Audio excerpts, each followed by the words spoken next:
I'm Dr. Jurgens at Grady Veterinary Hospital, and today we're going to talk about what happens when you give your dog a bone. And this will kind of be focused on commercial products you can buy, things like rawhide bones or other hard chews, but it can also apply to things that you could give them, such as chicken bones, other bones in the house, which would potentially be even more dangerous. Now, people give their dog hard chews like rawhides pretty often, and there's some supposed benefits to that.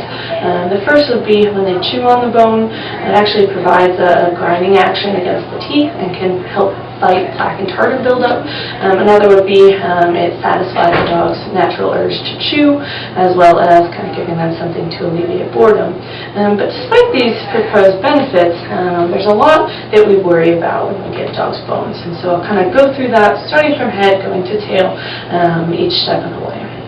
So as you first give your dog a hard chew, the first area it's going to enter is obviously the mouth. And dogs' jaws are actually designed to be very powerful, and they have a lot of crushing force in the jaws. And sometimes when it's against that hard bone, the crushing force is actually stronger than their teeth can withstand. So we see a lot of fractured teeth with bone chewers, and if the pulp of the tooth is exposed, that can actually be pretty painful. Could cause the tooth to die if left untreated, and also open the way for infection. So a lot of times these guys with fractured teeth actually need the teeth to be extracted under anesthesia. So as the dog swallows the piece of bone, a lot of times the bone breaks off in either large chunks or chunks with hard, sharp edges. And as that goes down kind of the esophagus and the throat, it can cause a lot of irritation to the wall of the esophagus, something we call esophagitis, which is painful and uncomfortable for the dog. I have seen one instance of a bone become lodged in the esophagus, but actually more often it will kind of pass through and then enter into the stomach, and that's a more problematic area that we see bones become lodged.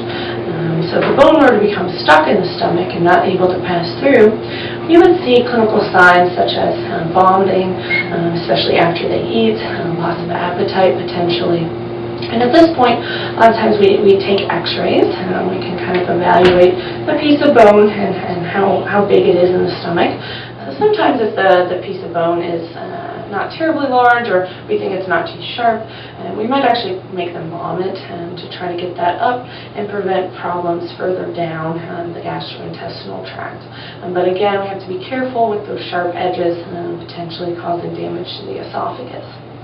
Now, if the bone does get past the stomach, it actually enters into the small intestines. And these, as the name suggests, have a fairly small diameter. And this is another potential stopping point where we'll see the bone become lodged.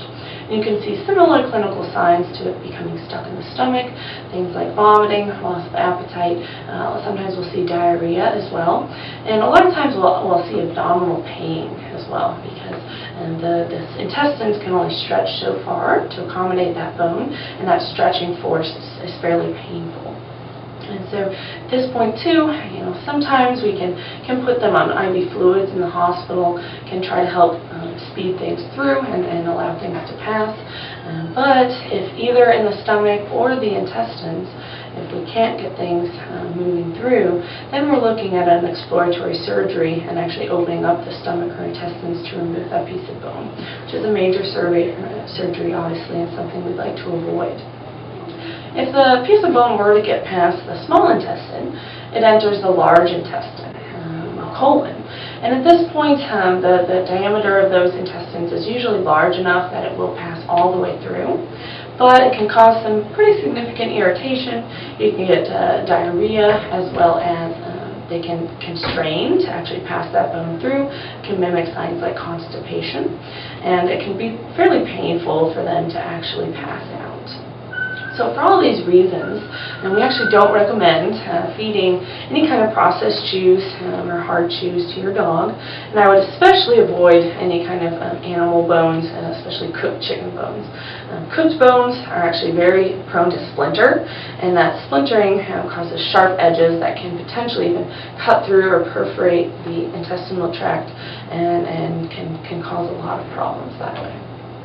So people ask a lot, what should I give my dog instead to chew on? And for dogs that really just like that force of chewing, I really like kind of indestructible toys. Things like Kongs are really good. They're made for heavy chewers. If your dog's just kind of bored and you want something to mentally stimulate them, puzzle toys are a really good thing that can help them actually work for their food. And then I actually really like dental chews, things like greenies or milk-bone dental chews, which actually have been proven to fight plaque and tartar buildup on the teeth and do provide some of that force against the teeth, as well as satisfy your dog's urge to chew. I hope you've enjoyed this talk about what happens when you give your dog a bone. If you have any further questions about what's appropriate to feed your dog, make sure to ask your veterinarian at your next visit.